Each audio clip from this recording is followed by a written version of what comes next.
Shalom Bapak Ibu dan Saudara yang terkasih dalam Tuhan Yesus Kristus. Jumpa kembali dalam renungan harian Gereja Kristen Jawa Sukoharjo. Baik, sebelum kita mempersiapkan diri kita, mari kita berdoa terlebih dahulu. Saya antarkan. Bapak yang di surga, kami ucap syukur bahwa kesempatan ini Engkau masih memberkati kami, melindungi kami dan menjaga kami senantiasa. Terima kasih Bapak atas pimpinan dan tuntunan Tuhan. Tuhan, bila sebentar lagi kami akan mendengarkan firman Tuhan dan merenungkannya, biarlah Engkau memberkati dan menuntun Tuhan, supaya hati kami bisa mengerti dan bahkan melakukan dalam kehidupan kami sehari-hari. Terima kasih Tuhan, pimpinan-Mu akan kami rasakan dan kami harapkan di dalam renungan pada kesempatan saat ini. Terima kasih Tuhan, dalam nama Tuhan Yesus Kristus kami berdoa dan mengucap syukur. Amin. Bapak, Ibu, dan Saudara yang terkasih, firman Tuhan pada kesempatan ini diambil dari Daniel 1 ayat 1-15 yang demikian. Pada tahun yang ketiga pemerintahan Yoyakim Raja Yehuda, datanglah Nebukadnezar Raja Babel ke Yerusalem, lalu mengepung kota itu. Tuhan menyerahkan Yoyakim Raja Yehuda dan sebagian dari perkakas di rumah Allah ke dalam tangannya. Semuanya itu dibawanya ke tanah Sinear, ke dalam rumah dewanya. Perkakas-perkakas itu dibawanya ke dalam perbendaharaan dewanya. Lalu raja bertitah kepada Aspenas, kepala istananya, untuk membawa beberapa orang Israel yang berasal dari keturunan raja dan dari kaum bangsawan, yakni orang-orang muda yang tidak ada di suatu celah, yang berperawakan baik, yang memahami berbagai-bagai hikmat, berpengetahuan banyak dan mempunyai pengertian tentang ilmu, yakni orang-orang yang cakap untuk bekerja dalam istana raja, supaya mereka diajarkan tulisan dan bahasa orang Kasdim, dan raja menetapkan bagi mereka pelabur setiap hari dari santapan raja dan dari anggur yang biasa diminumnya. Mereka harus dididik selama 3 tahun dan sesudah itu mereka harus bekerja pada raja. Di antara mereka itu ada juga beberapa orang Yehuda, yakni Daniel, Hanaya, Misael, dan Azaria. Pemimpin pegawai istana itu memberi nama lain kepada mereka. Daniel dinamainya Belteshazzar, Hanaya dinamainya Sadrah, Misael dinamainya Mesah, dan Azaria dinamainya Abednego. Daniel berketetapan untuk tidak menajiskan dirinya dengan santapan raja dan dengan anggur yang biasa diminum raja. Tanyalah kepada pemimpin pegawai istana itu supaya ia tak usah menajiskan dirinya. Maka Allah mengaruniakan kepada Daniel kasih dan sayang dari pemimpin pegawai istana itu. Tetapi berkatalah pemimpin pegawai istana itu kepada Daniel, "Aku takut kalau tuanku raja yang telah menetapkan makanan dan minumanmu berpendapat bahwa kamu kelihatan kurang sehat daripada orang-orang muda lain yang sebaya dengan kamu, sehingga karena kamu aku dianggap bersalah oleh raja." Kemudian berkatalah Daniel kepada penjenang yang telah diangkat oleh pemimpin pegawai istana untuk mengawasi Daniel, Hanaya, Misael, dan Azaria, "Adakanlah percobaan dengan hambamu ini selama 10 hari dan biarlah kami diberikan sayur untuk dimakan dan air untuk diminum. Sesudah itu bandingkanlah perawakan kami dengan perawakan orang-orang muda yang makan dari santapan raja. Kemudian perlakukanlah hamba-Mu ini sesuai dengan pendapat-Mu." Didengarkannyalah permintaan mereka itu, lalu diadakanlah percobaan dengan mereka selama 10 hari.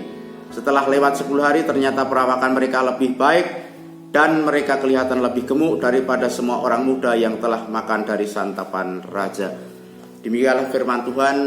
Berbahagialah orang yang mendengarkan firman-Nya dan melakukan dalam kehidupan sehari-hari. Haleluya, amin. Bapak, Ibu, dan Saudara yang terkasih, tema renungan pada saat ini adalah menghargai pendapat orang lain. Dalam hidup ini manusia tidak hidup sendiri, karena Allah menciptakan manusia tidak sendiri tapi berdampingan, dan bahkan manusia diperintahkan untuk berkembang. Manusia harus hidup bersama orang lain, baik dalam lingkup kecil seperti keluarga, mungkin dalam suatu kelompok atau komunitas tertentu, termasuk dalam sebuah organisasi. Nah, di dalam keberagaman itulah sering terjadi perbedaan pendapat satu dengan yang lainnya. Lalu bagaimana seharusnya kita menyikapi hal ini, menghadapi perbedaan pendapat itu? Marilah kita belajar dari kisah Daniel dan kawan-kawan di atas. Kepala pegawai istana mendapat perintah Raja Nebukadnezar untuk memilih pemuda Israel pilihan untuk dididik selama 3 tahun dan akan dijadikan sebagai pegawai di kerajaan. Sebenarnya hal ini hal yang cukup berat bagi Daniel dan kawan-kawan. Mengapa?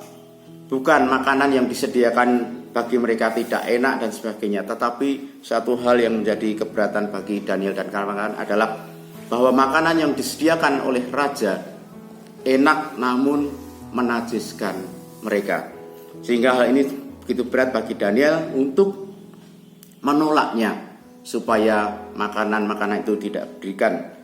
Lalu Daniel mengusulkan kepada kepala istana tersebut untuk mengganti makanan yang diperintahkan raja itu dengan sayur dan air saja. Nah, disinilah terjadi sebuah peristiwa yang dinamakan penghargaan terhadap pendapat orang lain. Jika pendapat Daniel dan kawan-kawan tidak dihargai atau tidak didengar oleh pegawai istana tadi, apa yang terjadi? Yang terjadi adalah Daniel tetap hidup dalam kenajisan dan tidak kudus di hadapan Allah. Tetapi dengan mendengarkan perkataan Daniel, pendapat Daniel, maka Daniel tetap hidup kudus di dalam Tuhan.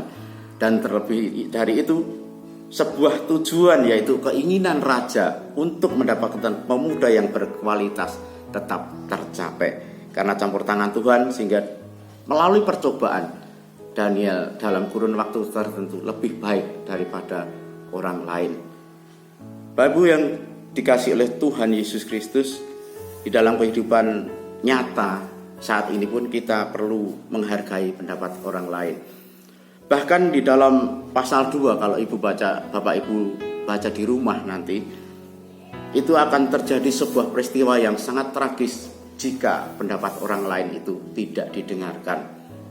Yang mana pada waktu itu Nebukadnezar mengalami atau mimpi dan lupa apa mimpi itu, dan dia mengharapkan dari orang-orang yang bijaksana di kerajaan itu untuk menebak apa mimpi itu dan sekaligus maknanya. Dari seluruh orang bijak, berilmu, berpengetahuan, waktu itu tidak ada satu orang pun yang bisa menebaknya. Lalu titah raja waktu itu kepada pegawai istana adalah untuk melenyapkan atau membunuh semua orang bijaksana, berpengetahuan dan berilmu pada waktu itu. Nah, kalau saat itu seandainya pegawai istana itu tidak mendengarkan pendapat Daniel dan kawan-kawan, maka akan terjadi pembunuhan orang-orang yang pintar dan bijaksana, dan di dalamnya adalah termasuk Daniel dan kawan-kawan. Bapak Ibu Saudara, karena usulan Daniel pada waktu itu untuk menghadap raja dan memperhatikan atau mendengarkan apa yang akan dibicarakan Daniel, maka suatu peristiwa yaitu pembunuhan besar-besaran orang bijaksana dan orang berpengetahuan, berilmu waktu itu tidak terjadi. Bapak Ibu yang dikasihi oleh Tuhan, terkadang memang kita egois, harus pendapat kita yang kita harus dipakai oleh orang lain. Namun di dalam suatu organisasi atau bahkan dalam lingkup kecil seperti keluarga pun, terkadang kita harus mendengarkan pendapat orang lain. Sebagai orang tua misalnya, kita harus mendengarkan pendapat anak-anak kita. Juga sebagai seorang istri mendengarkan pendapat suami dan sebaliknya. Tapi kadang-kadang karena egois kita harus pendapat kita yang dipakai. Dan di dalam organisasi pun, bahkan organisasi gereja, mungkin kemajelisan, hal ini bisa juga sering terjadi, bahwa harus pendapat kita, dan seandainya pendapat kita tidak dipakai, akhirnya kita mutung dan sebagainya. Bapak Ibu, kita akan melihat teladan, bahkan Tuhan Yesus pun Dia menghargai pendapat orang lain, seperti yang tertera dalam Lukas 9 ayat 18 sampai 21 yang demikian. Pada suatu kali Yesus berdoa seorang diri, datanglah murid-muridnya kepadanya, lalu ia bertanya kepada mereka, kata orang banyak, siapakah aku ini? Jawab mereka, Yohanes Pembaptis. Ada juga yang mengatakan Elia, ada pula yang mengatakan bahwa seorang dari nabi-nabi dahulu telah bangkit.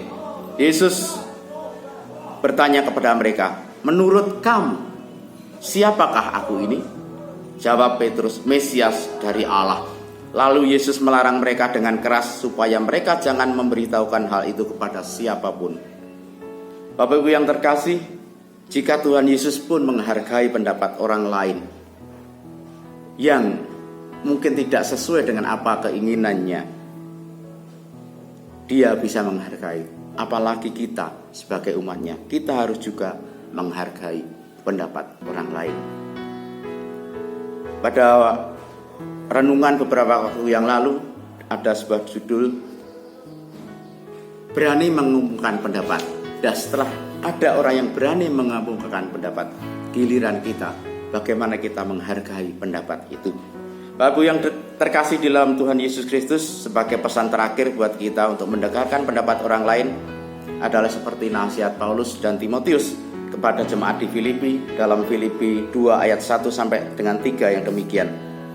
Jadi karena dalam kasih ada nasihat, ada penghiburan kasih, ada perestuan roh, ada kasih mesra dan belas kasihan. Karena itu sempurnakanlah sukacitaku dengan ini. Hendaklah kamu sehati sepikir, dalam satu kasih, satu jiwa, satu tujuan, dengan tidak mencari kepentingan sendiri atau pujian yang sia-sia. Sebaliknya, hendaklah rendah hati, yang seorang menganggap yang lain lebih utama daripada dirinya sendiri. Sekian renungan ini, semoga kita dapat membuka hati kita untuk dapat mendengarkan dan menghargai pendapat orang lain. Tuhan Yesus memberkati kita. Amin.